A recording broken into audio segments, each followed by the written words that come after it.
Alright class, this is the last part of section 7.2, graphing linear equations.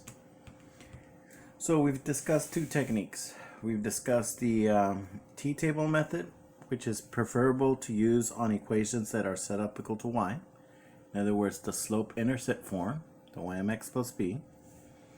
And we also discussed the x-y-intercept form. And these were equations that are set up in the standard form, where you have the x and the y right next to each other. So those two techniques are viable techniques. Once again, which one's better? None of the two is better. It's just whichever one you prefer.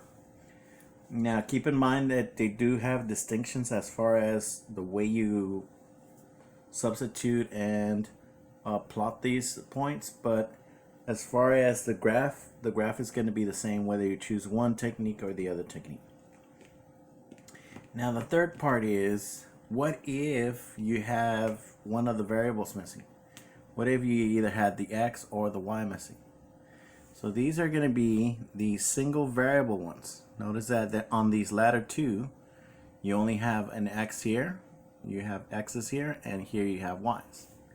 Well, that is a very important thing to learn. So for our first one here, we have x equals 4.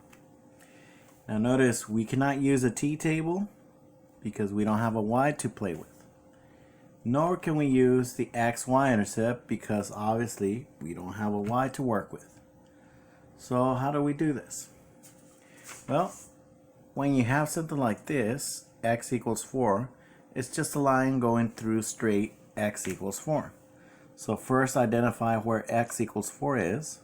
So remember, that's going to go 1, 2, 3, 4 places on the x-axis. Remember, your x-axis is the one that goes across. And then from there, just draw a line straight through x equals 4. And that's your graph. It's as simple as that. This is your graph for x equals 4. Now, obviously, in MyMathLab, they're going to ask you to plot two ordered pairs, because remember, you need a minimum of two ordered pairs to make a graph. So it's up to you which ordered pairs you want to choose. You could choose this one.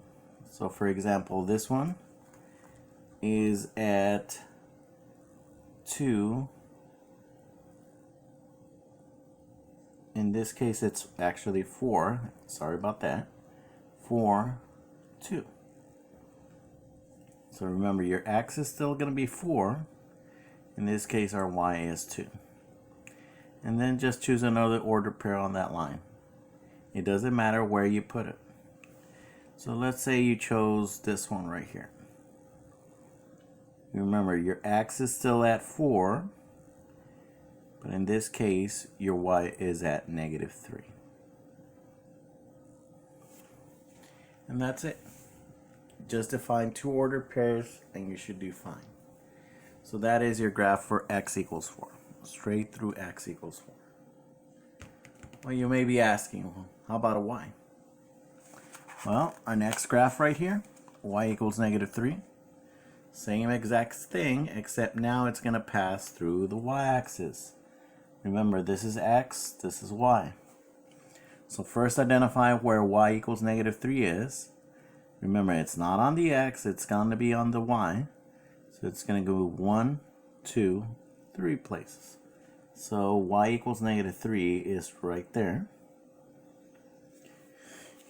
So you're going to draw a line straight through y equals -3.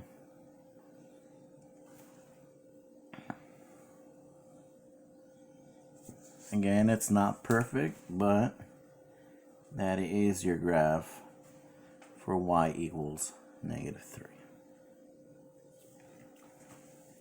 Once again, choose two ordered pairs from there. So you could choose this one. And just make sure you label it. This one is at 1, -3. And let's choose another one.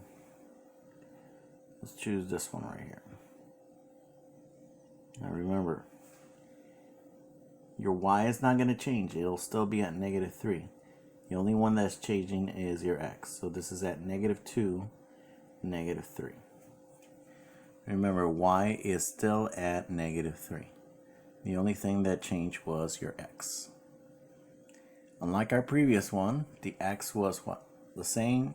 Your y what? Changed. Alright, so there you have an example of each. X equals 4, y equals negative 3. But what if it's not set up? Let's say you have something like this. Well, you got to solve for x. Remember, you don't have a y here to work with. So, when you solve for x, you could go ahead and take away the 5x to make it a little bit more faster for us to solve. So you have 4 equals negative 2x. And we solve for x. So we divide both sides by negative 2. So 4 divided by negative 2 is negative 2. So there you have it.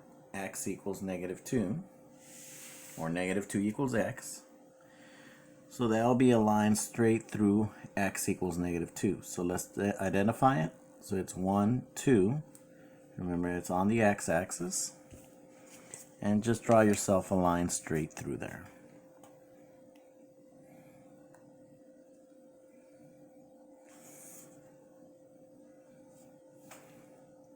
So this is your line for x equals negative 2.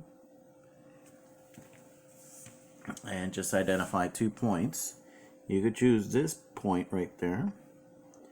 Remember, this point is at negative 2 and 0.